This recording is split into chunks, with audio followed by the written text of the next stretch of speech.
Would you all like to see exclusive content, behind the scenes content, some of my bloopers, all of the funny stuff, all the stuff I really don't want you to see? Then tune into my Patreon. The link is below. Enjoy the show.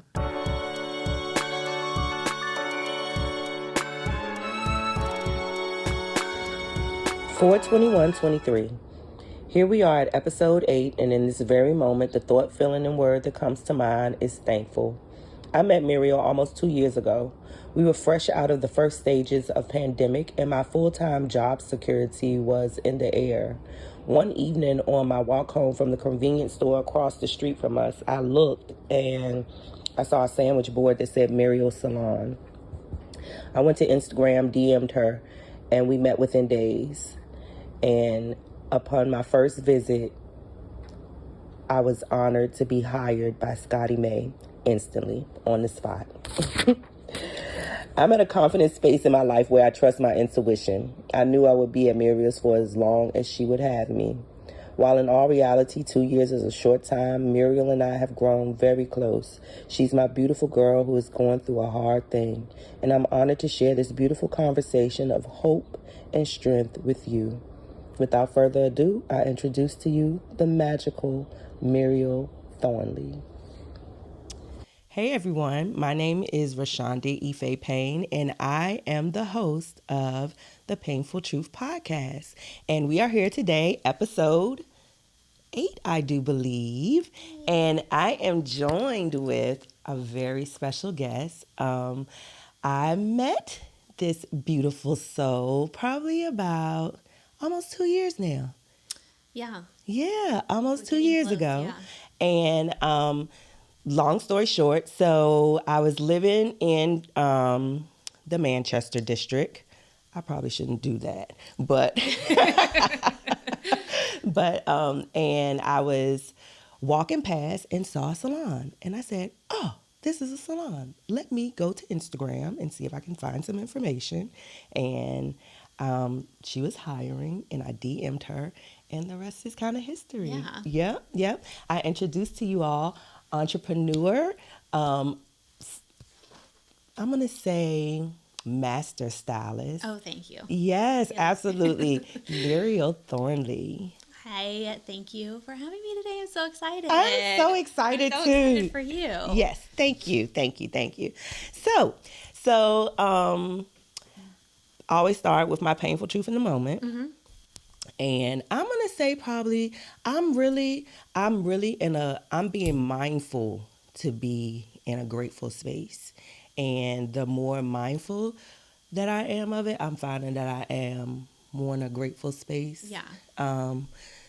More times than not. So I find myself not really focusing on my painful truth, even though I may have one. But I know for sure my painful truth in this moment is my hair. I hate my hair right now. Oh my God, it looks so good. I hate it because I am growing it out. So I'm getting some braids next week. So I'm so excited about that. But the grow out process is a nightmare. And I just feel like I struggle with it every morning. I just feel like I have a blonde Bobby Brown from New Edition back in the day. You have excellent haircut. You got the nice color. Thank you. Yes. But that is definitely probably the biggest thing I can say is really. But that's a truth everyone can relate to is growing out their hair. Absolutely. Yes. So, do you have a painful truth in the moment that you would like to share? Yeah, I mean, I have so many painful truths. Yes.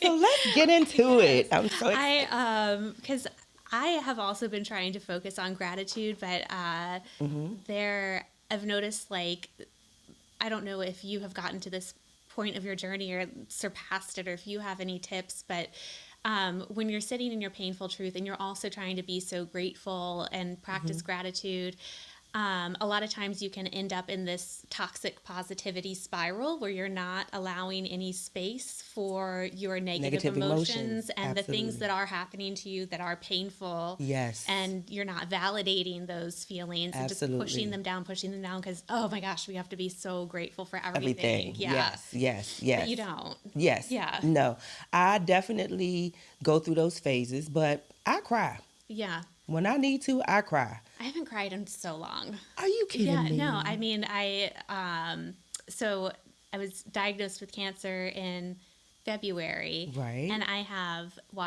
been telling everyone, I've watched Fried Green Tomatoes and Steel Magnolias and like every single, tearjerker from the 90s that you could imagine would like bring nothing. Really? I'm constipated. Yeah. It's just not coming out. It's all backed up. You're tear constipated. I know. Oh my goodness. I need So like a little roto-rooter. do you feel like you need to release though? Yeah, for sure. But I'm just completely stuck. Yeah. Do you feel like part of that is just because you need to stay in the place of mother, of business owner? Like, do you feel like you just need to keep it together? Yeah. Yeah. 100%. Because I have 3 kids. Yes. Or Harry. Say, what happened? But 10-year-old girl, 7-year-old boy, and then a 10-month-old boy. And so with the diagnosis, I mean, there hasn't been more than 2 days that goes by where I don't have a doctor's appointment or somewhere I have to be or something to do. Right. And also trying to be present for the kids. I don't think that I've like really sat and processed this information. Right. But how soon did you start treatment after you were diagnosed in February? I'm within a couple of weeks. It was really, really fast. Okay. Yeah. Okay. And it's an aggressive treatment? It's a very aggressive treatment. So there are 4 different types of chemo that I'm on right now. I get 3 over the course of 5 hours every other week. And then at the end of those 5 hours, they give me a little fanny pack to take home with it looks like a water balloon full of chemo. Oh, wow. And that chemo is called 5FU, which I think is very fitting because it causes all of my toenail fell off yesterday. That's one of the side effects. My toenail. I know. It's like, are you kidding me? Like my hair started falling out this weekend and my toenail fell off. So my goodness. Big milestones for my baby book. Oh my goodness. Do the kids know? They do know. Okay. Yeah. Okay, so I'm a waterhead, so I'm gonna try and keep it together for you. But I might get this crying in here. Maybe I'm just if you cry, I'll cry. Okay, I'm telling you because it's welling up. I'm just letting you know. I'm preparing you for it. You might get some tears over here. So, how have? Oh goodness, you just touched me, Meriel. So what? So when you're going through this, like when you've started losing hair, like was it significant to the point where you like, oh wow, like this is really happening? Like Well, I mean, it didn't come out in clumps right away. It started like I was just running my hands through my hair, and I got like maybe 10 strands, and I was like, oh no, it's coming. And then yesterday I washed my hair, and it was just like this big pile. Oh my came out in the shower, and then I was like brushing my hair after the shower, and I was just like, oh my God, this is actually happening. Yeah. Your post yesterday was so cute. I said, oh, bless her heart. I know. Yeah. So are you in pain at all? Mostly like I'll have a little bit of pain when I'm going through the treatment, like immediately afterward. But then it's really just struggling with like nausea and exhaustion, the fatigue. Which is just the side effects of the chemo. The chemo, yeah. Right. Although the nausea might be the cancer. I don't know. It's kind of like once you get into treatment, it's like, is it the cancer or the chemo? Right. Prior to you being diagnosed, did that ever cross your mind? That I had cancer? No, because I'm 38. So I thought I had celiac disease or Crohn's disease or IBS or something like that. And admittedly put off going to the doctor for several years because you know how it is. It like takes so long to get an appointment, and then you go for your appointment. And it's like, are you going to be taken seriously, or how involved is this process going to be? It's not. Going to the doctor's not fun. Nobody likes it. And not only that, I mean, I'm speaking for myself, but as a stylist, a lot of times we're paying out of pocket when we go to the doctor. Yeah, I've got horrible health insurance. Right. Yeah. So, it's like, yeah, I feel all right. I'm going to try and let's see if this will pass. $100 copay? I don't know. No, I totally get that. So, wow. How is your family, like your parents? How are they handling it? Everyone has been, I mean, it's been sort of incredible and overwhelming for sure because everyone has just like this is their mission is to make sure that Meriel like makes it through this and gets better, which is Absolutely. like amazing and thank you Yeah. so much, but Yes. also a little smothering, yeah, which is Yes. another. Yes. I'm fortunate I have a client that several clients that have survived cancer, and so testing the waters with them, like. I mean, I'm so appreciative, but I'm feeling a little overwhelmed. Yes, Yeah. And they're like, absolutely. yeah, just tell people what you need and what you don't need. And, Yeah, no, I agree. Yeah, I hope this will help a little bit. Yeah, So for you don't have to sure. say it to everybody. Exactly. Please, can you just refer to the podcast I was on? I love that. All right, let's switch the subject a little bit. Let's just talk about your history as a stylist. So, Okay. have you always been a stylist? Have you done anything else besides hair? No, I moved to Richmond when I was 18 and started an apprenticeship, and Really? that was 20 years ago. I did not realize that. Where are you Yeah. from? Well, my dad was in the Marine Corps, Oh, so okay. we moved every 2 to 3 years. Okay, Yeah. okay. Had you all ever lived in Richmond before? He went to law school at U of R, and Okay. both of my parents are from Charlottesville. So okay. we actually had a family friend that had a salon in Richmond, and that's who I moved here to apprentice Oh, under. wow. Yeah. Cool. Okay, and then so from there, what was your journey? Did you stay at that salon for a while? I stayed there for about 5 years. Okay. And actually, the woman that I moved to apprentice under passed away, and then the second owner was diagnosed with cancer and just was restructuring the business. So it was a good time to, for her to focus on her health and for me to move. Build. Yeah, Yeah. build and move to the next step. Level, Because it was yeah. a very it was the olden days before social media. So Right. you're just very sheltered in Right. whatever salon You're work in. for. Yeah, so Right, you had to right. branch out on Yeah. your own. Yeah. Yep. Did you, when you decided to branch out, were you like, at what point do you feel like you've always been intentional about your salon journey? No, I haven't been intentional about it at all. Okay. I've just kind of gone where the wind blows me. Right. Yeah. Right. And so your last salon before you opened up your own, how long were you there?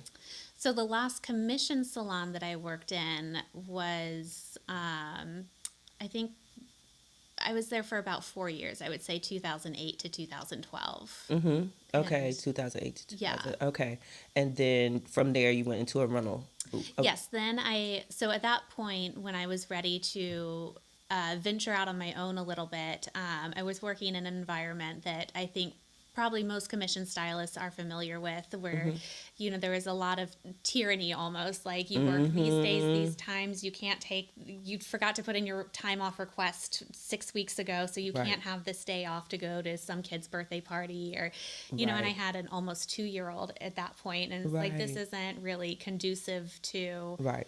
raising My children. my children, Right. because I need flexibility and I need to be able to take time off when I need time off, and to go on a family vacation, and I shouldn't yes. have to justify those like just basic human Exactly. Desires. Yeah. Exactly. Yeah. And not only that, I think a lot of times, and I know in my mind, I tell this when I go into schools and I talk to kids, I say, in my mind, I think we always kind of think that we work for ourselves. Right. You know what I mean? Yeah. So even going, no matter what type of environment you go into, and that's even with me working at Great Clips and having people who work for me hourly, they still kind of dictate when I'm working. Right. And I think that's just part of the mentality of being a stylist, is because I want to create my own schedule. I want to do it when I want to do it. Right. You know what I mean? So I think that's just kind of natural to have that desire, and always and that will definitely run you out of a salon quicker than anything. I think the yeah. control side of it. Yeah, I mean, I have always compared hairstylists to some sort of tropical bird, and you can't Yeah. clip our wings. Right, We'll get exactly. depressed. Exactly. Exactly. So you went from a commission to renting were you in a studio suite? Yeah, or the were you- Soulless Studios. Okay, Yeah. yeah. Do you miss it? Do you miss any aspects of that? Or know- what do you miss about that part of it? So there is like a nostalgia. I don't think that I miss. often found myself working alone, kind of later hours, and not alone because obviously your clients are there, but I Right. missed the camaraderie Right. of the salon. But I do look back really fondly at that time for just this overwhelming sense of freedom that I all of a sudden had. Like, I was making the money, I was in charge of my schedule. I was picking the products and the brands and the classes that I wanted to take, and all of these things that I hadn't been given the opportunity to do for the first half of my career, I now had complete autonomy over. Right. Yeah. Right.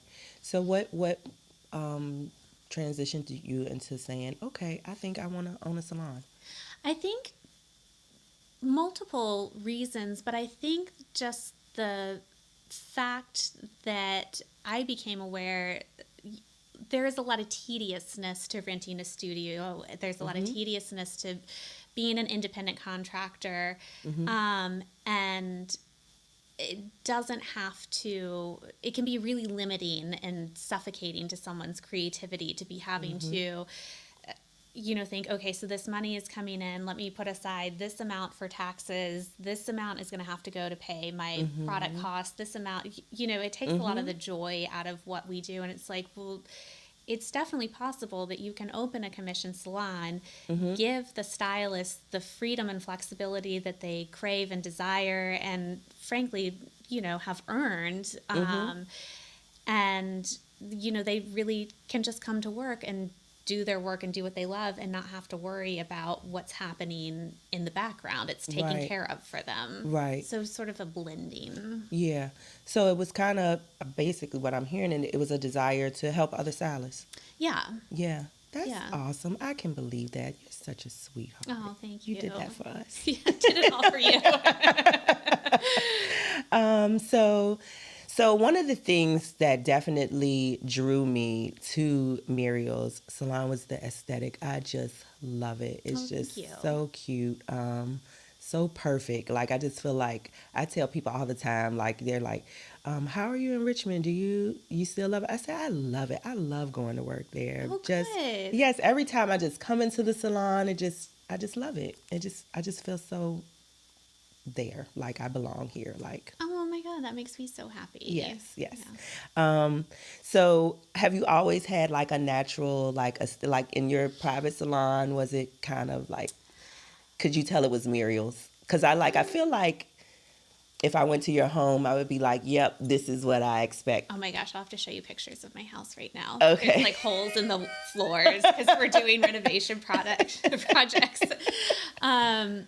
Well, so I was sharing a studio space for the entire time that I was independent. I was sharing studio space with a male coworker of mine. So I think that it was a blend of our two styles. He tends to be a bit more of a maximalist. I tend to be a bit more of a minimalist with sort of a glam component to it. Yes. So it was really fun to be able to just be like, oh my God, this is what I want. Right. And just make it Your me. own. Yeah. Yeah. It makes a difference too for us, the people that work there, it just makes a difference. I feel like when you have to, at the end of the day, most of us have to spend our time away from our home. Right. In order to make a living. Right. One way or another. So I just think it really matters when those environments are comfortable environments. Right. And then, I've always wanted to give clients somewhere that they can come in and just, feel like they're getting this touch of luxury or they're in this luxurious environment, but it's not overwhelming and chaotic. And so the way that the salon, it's not just like an open cutting floor. There are different segments. So there are opportunities for, some quiet time or, just a bit more of a peaceful, relaxing experience. Or you can, move to a busier side of the salon and have that, that energy. More traditional, salon energy. Yeah. Yep. I love that. So what are the challenges of owners that you've just experienced? I know working with Great Clips, a lot of times it takes about 5 years. That's just been consistent with salons before we can say, okay, this is where we're at, and this is kind of where we can grow from here. And I do know that those first 4 or 5 years, especially with the first salon, it was Yeah, it's hard. really, really hard. It's Yes. been the biggest challenge. I can't even compare it to anything harder. It's definitely more difficult than even having and raising children to Yeah. me. It's Yeah. because it's something so foreign. I've never taken a business class. I've had business coaching, Right. but Right. it's really, I don't know about markets and like all of these Right. things and what you're supposed to. So it's been such a huge learning curve. Right. And for me, like you said, I got into it to like help people. Hairstylists were nurturers. We want to Right. take care of people and help people. And it's like, that's what I love doing. Right. But now I have this whole other thing. And I'm Right. like, I don't know how to do any of this. Like my accountant calls and I just ignore the call. Like I can't do it right now. Right now. I'm just hairstylist. I just want to be a hairstylist again. That's funny. Do you feel like that? Do you? I'm not gonna say regret it, but do you like? Well, maybe not necessarily regret it, but do you just like wish you had maybe taken some different classes, like Yeah. marketing and business classes or something, or just had an understanding? Yes. Yeah. Yeah. I wish that there was almost like a community college course for hairstylists or small business owners or something that was very accessible for people that are thinking of opening a small business. There's a small business association and they have some coursework, but it's Right. very much Vague. It's very vague. Right. And I think the mentor they assigned me was an insurance salesman. So Right. it's like, oh, I've worked with a lot of ladies that open salons. I'm like, all right, Bob. Like, thanks. Right. Thanks for no thanks. Thanks. Yeah. But yeah, I don't regret it. It's been like incredibly challenging and also fulfilling, but with the new life challenges, it's also like, where does this actually fit in? And yeah. what, I think we're The in the balance. process in the salon. Definitely everyone is like, again, being so helpful, but it's like, what's the new iteration of this going to look like? Because it's going to Right. have to adjust and change just because of how my life has It's changed. changed Right, and is right. going to continue to change. Right. Yeah. Right. I'm gonna piggyback a little bit on how long do you have to go through treatments?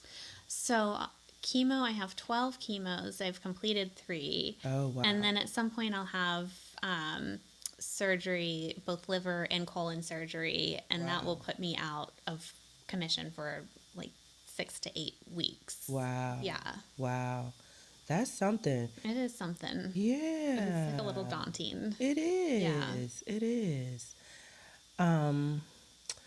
So if you were, let's say someone, I know that you worked with a coach. Do you encourage that for like the coaching program that you went through? Did they kind of encourage you to get into to open your own business or? Okay. Yeah, they did.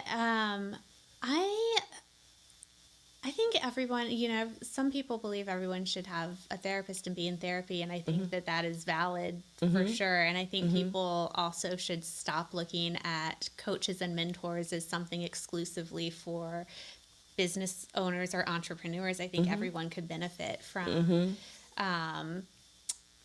coaching or mentorship in their career or just regular life. Anywhere, yeah. But I'm so thankful for everything that I learned with, I've been through 2 programs now, but I think if I were to do it over again or give advice to someone, it would be to interview coaches and mentors and really try and take the time and find specifically what your calling, what you feel like your calling is, because I think I opened the salon and it's like, but now what are we doing? Right, So I'm right. figuring all of that out now, and it would have been better to if you do did it. before. Yeah, like maybe if I had started coaching 3 years earlier. Right. So, okay. So you say you probably would go about it differently, or you would have coached first, maybe? I would have coached first with different or interviewed coaches, like maybe done, Okay. okay, I'm going to do like 3 sessions with you, 3 sessions with you, just Gotcha. kind of like feeling it out. Yeah. No, I can totally get that. I've tried. One thing I will try anything, but it's a lot of things that I've been like, yeah, I probably could have didn't have to spend money on that. Right. You Yeah. know, And yeah. you just put it in your toolbox. Yeah. You have another tool, but Yeah. it's like, oh, well, maybe like if I had spent a little more time on this component Yeah. of it, or Yeah. yeah. So not a regret necessarily. Right, but right. Yeah. Yeah. Do you see yourself doing anything other than like now, especially with what you have going on? Do you see you changing career paths at some point? It's a really good question because Yeah. I have started this with an energetic healer who's amazing, and she's in Texas. And one of the things that I told her I wanted to work on, I was like, I would just love more clarity around, what am I supposed to be doing? Right. Because I think some people find there is a thrill to owning the business and growing the business. But my biggest thrill is like really celebrating other people and being with you guys and like, oh my God, like your career has this year just taken off all of a sudden. It's like No, my crazy. book is, I And know. you have this podcast and Yes. I get to be here and, Yes. be a guest on that. And that brings me so much more joy than, Yeah. sitting there and like, oh, wow, we made a 10% profit. How am I going to reinvest this? Right. Like, I really don't care about that. I really Right. care about individual growth Yeah. and success. Yeah. So I don't know, maybe I'll be a coach. I think you would be a great coach, Muriel. Maybe I'll do that. I think you should. It's my I next think you thing. should. Have you, with what you're going through, have you, do you do any holistic, have you like looked into that, like holistic or natural healing, or are you kind of just relying on your... So, I mean, I am doing the chemo. There apparently is a dog dewormer out there that is supposed to cure tumors. I haven't jumped on that bandwagon. Okay. There are some Really? other, Interesting. I've gotten sent just like the plethora of information and like alternative healing remedies that I've been sent. So I decided we're just going to see where chemo goes, Right. and hopefully Right. that will remedy. I have cut out like sugar. I'm not eating Oh, good. sugar. Except for, like, someone did bring me cookies. I had to eat. It would be You had to eat ungrateful them. to Yes. not eat them. We're practicing gratitude. Yes. So, mostly I've cut out sugar. But, like, I'm not drinking alcohol. Good. And there are things that I am doing to be more health conscious and health minded, but I'm sticking with, like, the traditional treatments. Right. For Yeah. now. Yeah, no, understood. Once we get through this, do you feel like you'll change your eating? Like, do you think you'll eliminate meats or? I don't know. It's hard to say because, Right. of course, I'm like, well, this is a wake up call. And I think that there's a whole other component to that. Like, then that gets into sort of the wellness industry, which I think is rife with misinformation. Absolutely. And just more ways to sort of limit yourself and just think manipulate. Yeah. And really, like, oh, I'm not eating my 10 cups of greens today, so Right. I'm definitely gonna look Right. at Gwyneth Paltrow, Right. with her IVs and her colonics, and Right. Yeah, it's like, no. you're insane. That's Yeah, not I'm not doing that. wellness. Yeah, no. Yeah. I definitely have gotten to a place in my life where I ultimately, because, and I don't know if I said this on here, I probably have, but it's something that I could say again. But something that sticks with me, and I'm very mindful of it, is that why are we feeding our living bodies dead food? And I say, yep, that makes sense. But sometimes I like some of the dead food. I know. It's just like it's so like warm, and it just comforts me sometimes. Yeah. And it's certain. I just want to be able to do everything within moderation. You know what I mean? I Yeah. don't necessarily want to put any restrictions on my life saying I'm never doing this again or I'm never eating this again. But I am mindful of the effects that excessive of anything Yeah. can do, but I just wanna do what I want to do when I want to do it. I Yeah, want to and eat I what I think want to that eat when I want to eat it. that's Yeah, the healthiest thing because you're learning to listen to your body. And exactly. there are times where I want a burger or a Right. steak, and it's like maybe that's what my body Yes, needs, exactly. but I don't enjoy the like thought of consuming the poor cow. I You know, it know. makes me very sad, Yeah. but I'm not doing it all the time. Right. You know, Exactly. yeah. Exactly. I've had conversations with a few, like, it's funny how alignment, how things just kind of Mm-hmm. the universe, God, whatever it is you believe in, kind of puts things in your path when you're searching for things. And so, like, my last episode that aired was with a couple, and they have a farm. And I saw where the guy, the husband, he was saying today, he just posted today that he's putting up a fence around 5 acres because they about to get some cattle and some pigs because steak and bacon is good.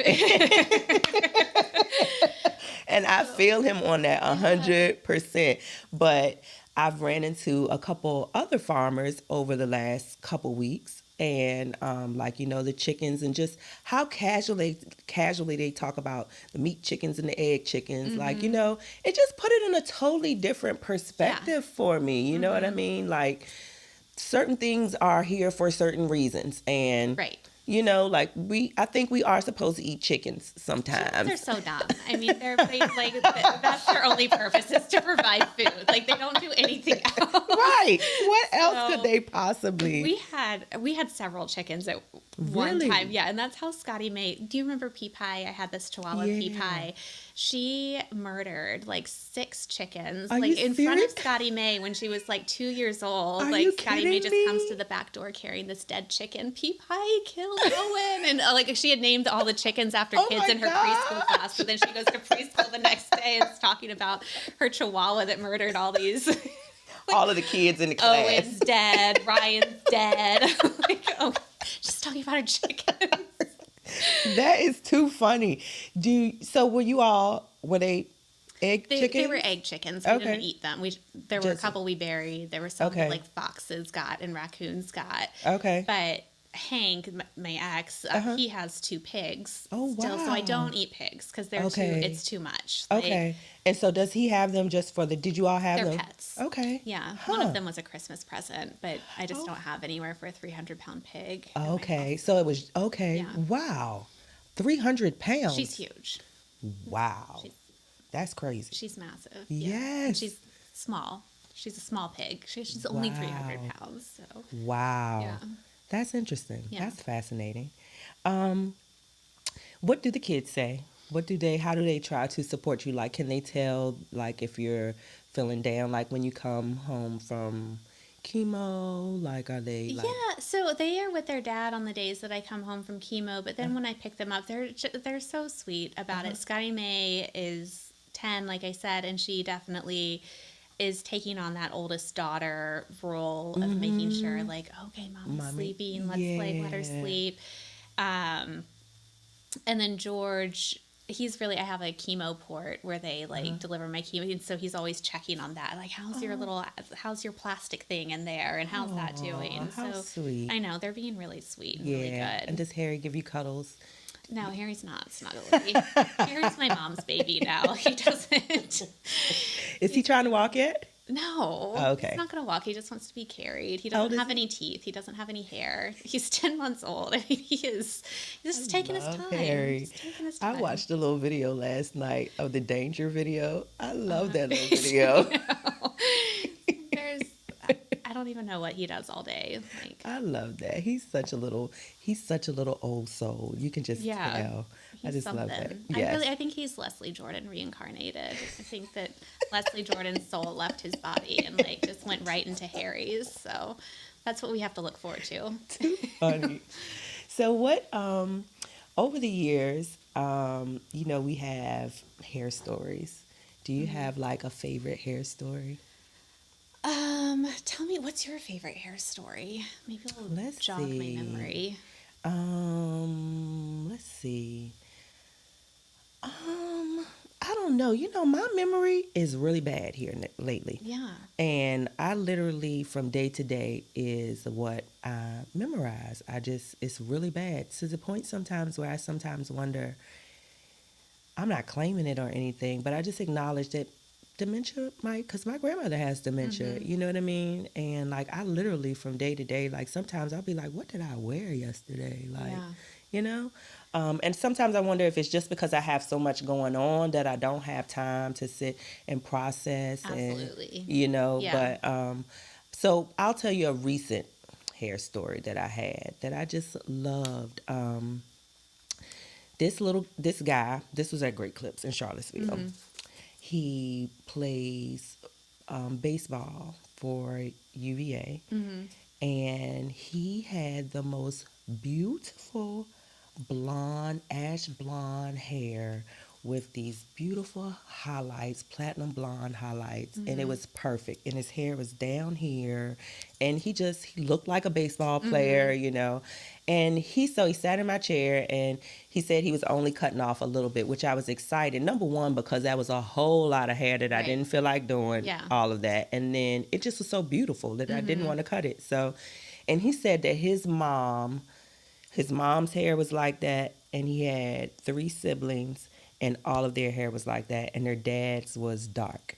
And I said to myself, your mom is magical, because I truly believe that we can kind of create what we want. You know what I mean? Like, I think some people are kind of in tune with that. They never leave their power, kind of, you know what I mean? And I just imagine she said, because he said that it was boy, girl, his siblings. They all have this perfect blonde hair, and he was just perfect. Like, he was just visually perfect. And it was just like, I said, your mom planned that. Like, she said in her mind, She manifested these beautiful perfectly baby. blonde, blue-eyed babies with a boy, girl. But his spirit said even more about the confirmation of that, of where he came from, because he was literally like sunshine. I can't even. He was raised right. Yes. And he was probably, because I think he said he maybe had like 2 more years in school. And he was saying how, like, he played football and his mom wouldn't come to football games because she thought it was too aggressive. And I was like, yep, I can totally relate to that, Yeah. And it just said, like, he was just loved, and you could just tell. And he was just so polite and just respectful. And you just don't get that much anymore. You know what I mean? Like, he had all of the characteristics to be a perfect jerk, but he wasn't. Right. He was just he was a breath of fresh air that day. Like, I can remember it was raining and everything, and I was like, you are sunshine on a cloudy day, young man. And so that was definitely probably one of my most recent stories. I get so many. I think working at Great Clips, I have so many that it's hard for me to really pinpoint anything specific, and I've been there for so long that it's hard for me to. Well, and like working at Great Clips, do you run the gamut, because you have people that are coming in for an affordable haircut, or maybe feel entitled to that affordable haircut, and they're not this breath of fresh air and this ray of sunshine, and then you get people like him who are just like, you're another human, and I'm going to treat you like another human, not just a service provider. That's really sweet. And you know what, it's funny you say that, because I also find that with I think it's a double-sided thing as well. Like, like, I know what I try to give to people consistently, and they don't necessarily expect that coming into Great Clips. Right. So I think it's just equally, I think I did just as much for him as he did for me. And I love those experiences, and I don't get them that much. Right. Because the business model of Great Clips is high volume. Right. You know what I mean? Yeah. Like, we really don't have time. That's not the idea to, ideally we want haircuts done in under 17 minutes. Oh so God, I can't even imagine. I'm like still sectioning one. Like, is it perfect? Nope, let's do it again. I don't know why that just took me 2.5 hours, but it did. And what's so funny with me now being at, so let me say this. When I did come to your salon, I on my own I was looking for, or I wanted to be stronger with blonding. And so, and I have grown so much in that. And so I thank you so much for just that opportunity and just being Muriel. Just like, I just love it. I Well, just thank love you it. for taking that opportunity and for Yes. like, I mean, how long have you been doing hair? I got my license in 96. Yeah. And Yeah. so you could have just like coasted and been Yeah. comfortable and Yeah. you've got a pretty good gig at Great Clips, Yep. but Yep. you Yep. took like, you're like, okay, I'm going to invest time, money, Yes. like resources into this new salon in this new Yes. growing neighborhood and Yes. grow my technical skills, which I think is so challenging. So Yes. Yes. good for you, But it's just actually. been perfect. I love it so much. But even just watching you, like I notice one of the things that I've noticed is just the time you take with your haircuts and just the like first off hair each head of hair is individual and is unique, right? But I just notice how you just even to the strands of hair, like you said, you just take the time with you just take your time. Like I just can't even it's I just can't speed up. I'm not capable of it. I'm like no, looking but at the I clock. love I'm like, oh that. my God. This actually, so when I got my license in 96, I let it expire. I didn't sit for my state board until 2011 when I got my license renewed. And prior to that, I worked in a full service salon for about 6 years as a shampoo girl because when I got out of school, I did booth rent, had a new baby, couldn't afford booth rent. Said, forget this. I'ma just do customer service, which is what I did, and for 10 years. And, but I love I've always loved the salon environment. In hindsight, it took me to go back and realize that my mom did nails and was a shampoo girl. Like I was in the beauty salon every Yeah. weekend with her, and so I've just always loved that. And it took me to get in your salon to kind of just realize how much I love it, but just what taking your time does. Because the salon that Right. I worked in, the owner, his name was Dennis Body, rest his soul, and he took time like that with his haircuts. And he was the master stylist of the salon. And you know, like I tell girls in schools, your haircut is the foundation. Like if Yeah. your haircut is not right, your style is not going to be right, your color is not going to be right. Like that haircut needs to be on point. And so even now in Great Clips, even though I know one of the things that they have always talked to me about was my haircut times. I've never really, and I probably shouldn't say this on camera, but oh well. But It's your podcast. I've never really been within that time frame. I can do some haircuts within that time frame, but my Right. average is about 22 to 25 minutes. Oh my gosh, how do they time you? It's a timer. When you pull the client over, Are you your serious? yes, ma'am. The timer my God. starts, and once Maybe you I check should them go out, work at Great Clips for a day. I'll cry for sure there. you should. That would be so much fun. We'll get the tears rolling really fast. Like, what do you mean? I would never. One thing, you could come work for us though, because one thing I tell you'll never get fired for haircut times. Because I've never been within it. So how can I Right, fire you right. for something that I can't do? But being in your salon now, even now, I find myself getting longer with haircuts. I know. It's like, At Great Clips. yeah. Because I just realized taking that time. Like I had 2 clients recently within the last week. One of them took me an hour and 10 minutes. The other one was about an hour. They both had a shitload of hair. Yeah. And it was no way I could give them what they were looking for Right. without taking that time. Yeah. You know what I mean? So then are you able to charge them No. more? So yeah, it just has to be That's the, it. Yeah. And that's why they like for it to be within that Right. time frame Yeah. because of, yeah. So no, I mean, even if someone like has hair down to their waist and they're Nope.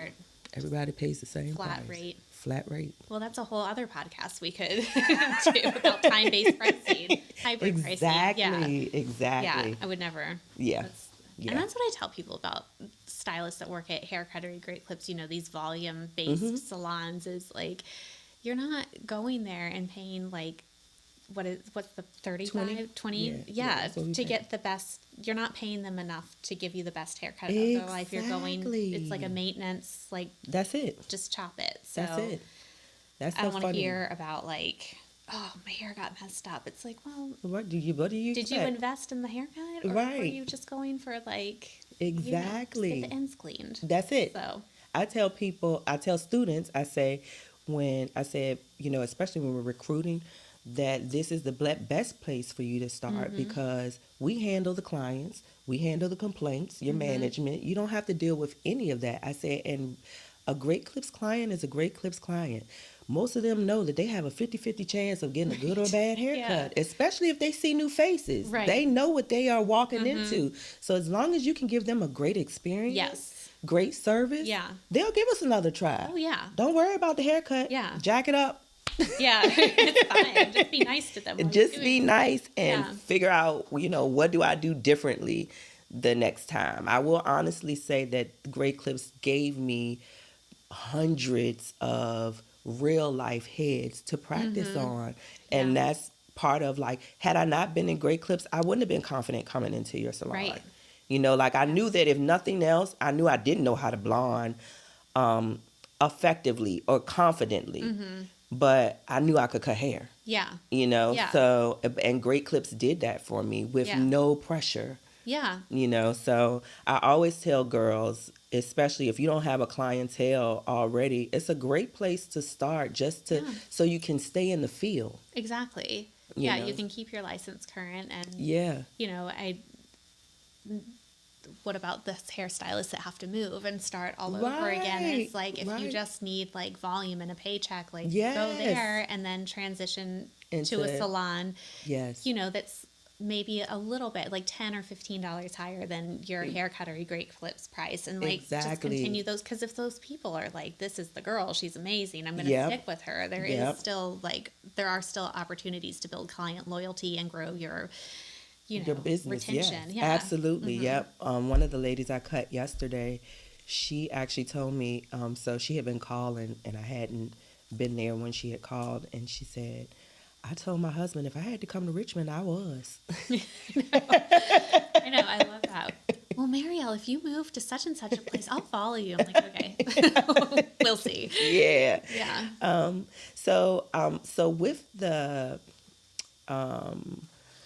coaching that you have, like, I know that you have coached us, and like one of the things you have encouraged us to do or had us think about, like, is just increasing our prices gradually.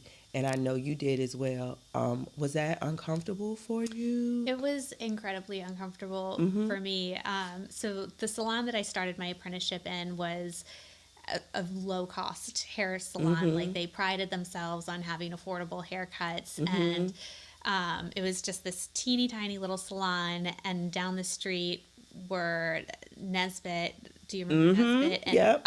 Visions. So like these very high-end salons, and I was just in this tiny little salon. The building was painted like bright yellow, and it was very kitschy. That was on Main or Cary? Main Street? Now it's a chicken wing restaurant. Is it really? Yeah. Nesbitt? No, not Nesbitt. Oh, no, okay. Yeah. And so there has always been sort of a feeling of imposter syndrome, like, oh, no, I'm just like this hairstylist from this tiny little salon. You probably haven't even heard of it. Yes, my skills are good, but I could never charge what these high-end salons are charging. And so in January 2022, is that when it was? Yeah. I just bit the bullet and I did it. And within, I think 5 minutes of sending out this pretty significant price increase email, I had 3 text messages and emails from clients like, I'll pay whatever it costs. Like, you're so worth this. You absolutely deserve this. And so it was really validating, but it wasn't just that one moment. There have been so many moments where I'm like, I think I'm charging too much. I think I need to like lower my rates. Like, it's not to go from a stylist. I was booked 8 weeks in advance, double booked, like working my ass off. And now it's very sporadic, which is great because it leaves me, especially with my treatment, leaves me time to recover. It leaves me time to like deal with the business. And so that was the intention, was sort of to clear people out. But the imposter syndrome, just because I have those clients that are paying that, I still am like, I don't know. Really? Maybe it's too much. Yeah. Oh, no. Yeah. I definitely feel like you are worth that for sure. Well, thank you. Yeah. I mean, it's like, maybe I should send out an email and lower my rates. I don't know. Like, just go the opposite way. Yeah.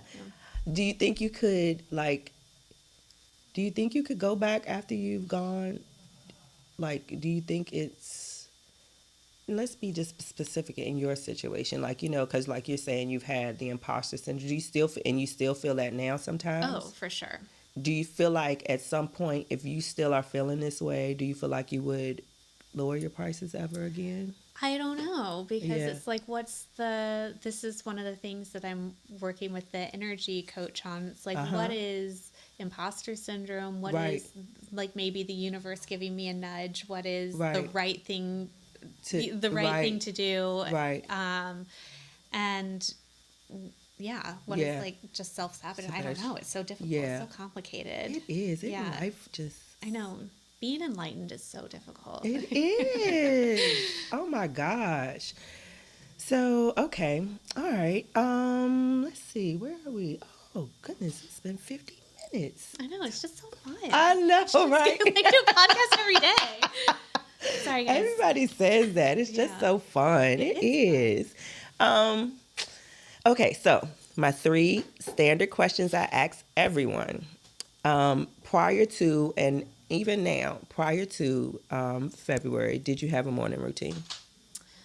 No, I was actually working on a morning routine post having Harry. I was like, I really need to like nail down this morning routine. Yep. Mm-hmm. So, but haven't revisited since Harry.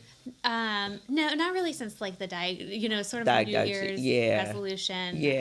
This is sort of gross, but I remember being really excited. Like the first week of January, I was like, I have brushed my teeth every single morning, so it's a win. Oh my gosh, I love you. I always brush them before I come to work. Like we're taking the kids to school. Right. I'm really becoming someone these days. Too funny. Did you always want to have 3 kids? No. Oh. I thought Scotty May was going to be the only one. Did you really? Yeah. Well, okay, so then my mom will be mad because apparently I wanted 10 kids when I was little. I wanted, really? Yeah, 5 boys and 5 girls. Wow. But then as an adult, I didn't want any children, and then I just wanted Scotty May, and then I wanted George. Like George was intentional and planned, and Harry was intentional and planned. So it just kind of kept adding. But so I've now removed my fallopian tube, so I can't change my mind again because 3 is too many. Yeah, that's too many. Yeah. I mean, Harry's worth it, but it's a lot of kids. Yeah. 3 is. I think 3 is a good little stopping point. Yeah. Yeah. No, I agree. A hard stop. Yeah, hard stop. Yeah. Yeah, multiple children are just like, and I've said this before, like just realizing that this motherhood thing is forever. Like it just, once you're in, you're in. Yeah. And, it's painful truths in that, it's not always a joy. Oh, no. It's not always a joy, it's just, so, and once you're in, you're in. So I commend anyone who has actually more than 2 children, for real, because my 2, I can't imagine. I don't even know that as a mom, how I would have spread myself between another kid, so that on top of your business, on top of what you're going through, like I just have so much admiration and respect for you because it's not easy and you just do it so gracefully. Oh, thank you. You do. Compartmentalizing, disassociating, That's totally, fine. it's fine. We got to figure out how to get some tears out of you because I know. think you need that. I was promised tears. I feel like that was an empty promise at the beginning of this podcast. No tears. I was on the verge, but I said, no, let's not go there. I don't feel like it today. Not today. Yes. Do you, are you in therapy? No. So I was talking with my doctor this morning, and I have a hard time with therapists because Okay. I find myself asking them how they're doing, and like I'm just really uncomfortable talking about my feelings, which is so crazy. Right. So then we'll be in with a therapist, like, well, how are you? How's your dog? How's your partner? How are things going? The kids are doing good. Good. Oh my God, it's been an hour. I treat them like a client. Do you? So I know you got a really cool journal not too long ago from a Yes, client. yeah. Have you used it? No, but that is my homework this week from my energy healer is I'm Good. supposed to, oh shoot, I forgot what she called it, but basically asking your spirit guides like questions. What is it? It's some kind of journaling. I'm surprised you're not like jumping in. I feel like Reflective. it's not reflective. I'll ask her again what the name of it is. Okay. But yeah, you're just supposed to, kind of write whether it's gibberish or Yes. real Free words. thought. Yeah. Free thought. You should. So I have to do that 3 times this week. Good. Yeah. Did I send you a text about journaling? I don't know, maybe. Okay, I know it was on my spirit. If I didn't, it was on my spirit to send you a text about journaling and to say pretty much the same thing your energy healer. Like just write some things down no matter what. That might get your tears going. Just what you're feeling, because even if you write in the moment what you're feeling, like if like it's a day and it's like, fuck this shit today. Yeah. Write that down, because it might not jerk you, the tears may not jerk you then, but once you've gotten through this and you go back and you can read that, you'll realize that I got through this. And that may be where your tears come from. So I definitely, like, I can honestly say that journaling is definitely what has gotten me to this place. Just being able to see myself. Right. And not be able to deny myself. Do you read your journal? Like, do you Absolutely. You do? Absolutely, yeah. I don't like not every day or something, but especially when I'm having a hard time writing, I go back and read. And that usually will trigger me to want to write some more. Yeah, so definitely. And your journal is so freaking cute. It is really cute. It's just sitting on my dresser staring at me. Yes, she's like, pick me up, Still in girl. the plastic wrap. I haven't opened it. Yes, you got to. Opportunity. So that's good. So I want to be your accountability, your journaling accountability. I'm serious. No, for real. All right. Yeah. So when are we tonight? Do you want to journal tonight? Yeah, maybe. I'll send you a little reminder tonight. By tomorrow afternoon, I'll journal. Oh, I'll send you a reminder tonight, though. Right. Okay.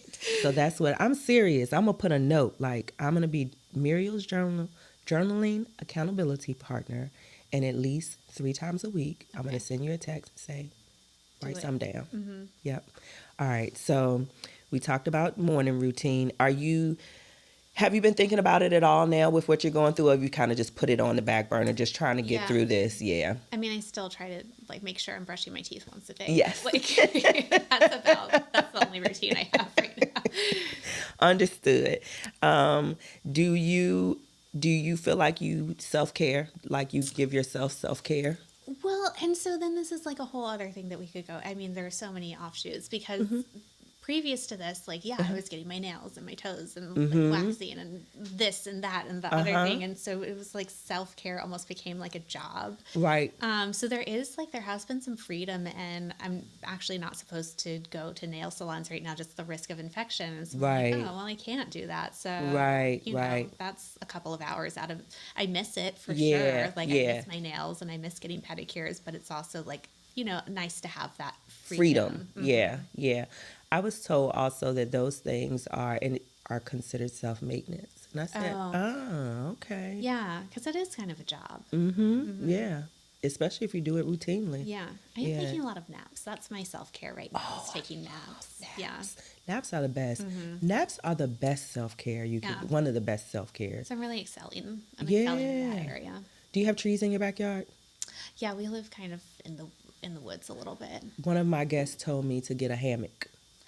That's a good. I get motion sickness though. Oh, yeah, no, hammock. It's a great idea. I love it. No hammock. All right, so we talked about the morning routine. We talked about self-care, and do you have a joyful truth in the moment? I mean, my joyful truth is, and it sounds so crazy or silly or maybe I don't know what the right adjective to throw in there is, but I honestly had no idea how big my community of support was. And I have, oh my God, it was almost, I felt a tear. Yes, come on, tears. But I have found myself not wishing that people would be diagnosed with cancer, but that more people could have some opportunity in their life to realize how big their network in their community is. Yes. I mean, it's more than when I was pregnant, more than when I had my children.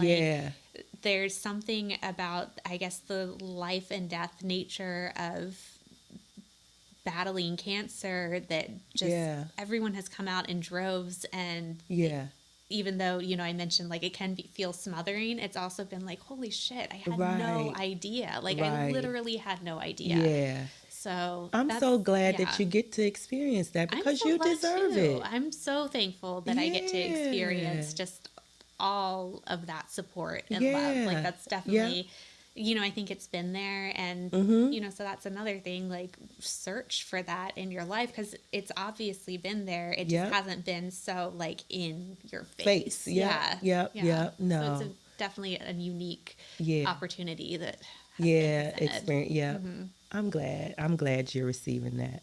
Because even with that, sometimes it can be hard for people to receive. Again, I'm just admire just how you're just handling all of this. It's just so admirable, because your mental health and the way you approach that has just as much to do with your healing as everything else that you're going through. So I just commend you, and I'm just so thankful. I'm thankful you still decided you wanted to do this. I'm thankful you shared that with people, because it's going to be so many people who are going to see this and be inspired. Oh, I hope so. That would be, and hopeful, So I thank you for that. Do you have any questions for me? No, I mean, I'm just so excited to be here. I'm so proud of you. This is so exciting and amazing. Thank you. One of my favorite stories with you is the day that you walked in the salon and the Farrells were there. And yes. It was complete chaos. And so to go from that moment to who would have thunk it? Who would have thunk it? It's incredible. Yes. Scotty May knew. She knew. She did, because Scotty May, she hired me as soon as she said, "Yep, you're hired." You're hired. Thank you, Scotty May. Yes. Well, let's do a plug for the salon. Oh, okay. Yes. Yeah. So, you can book Meriel Master Stylist, one of the best. I'm going to definitely say one of the best in the city. I don't know that I know anybody better than her right now when it comes to that haircutting thing. And then, or myself, I'm good too. Now, don't get it twisted. I'm amongst the best now. So you're in good hands either way. But you can go to, is it Meriel Salon RVA? Yeah, MerielSalonRVA.com. And book online. You can text for an appointment. Texting or booking online is definitely preferred. Yeah, it's a modern world, modern era. Yeah. And on Instagram there's a Meriel Salon RVA. Yep. And we will have all of those links in the description. This has been episode 8. I am so thankful for my very special guest. I consider her my friend, Meriel. And we'll be back actually, I don't know if this is going to be the 11th or the 22nd, but either way, we'll be back on one or the other. This has been episode 8. I am your host. Follow the light, feel the love through the pain. Light and love always, always. That's it. So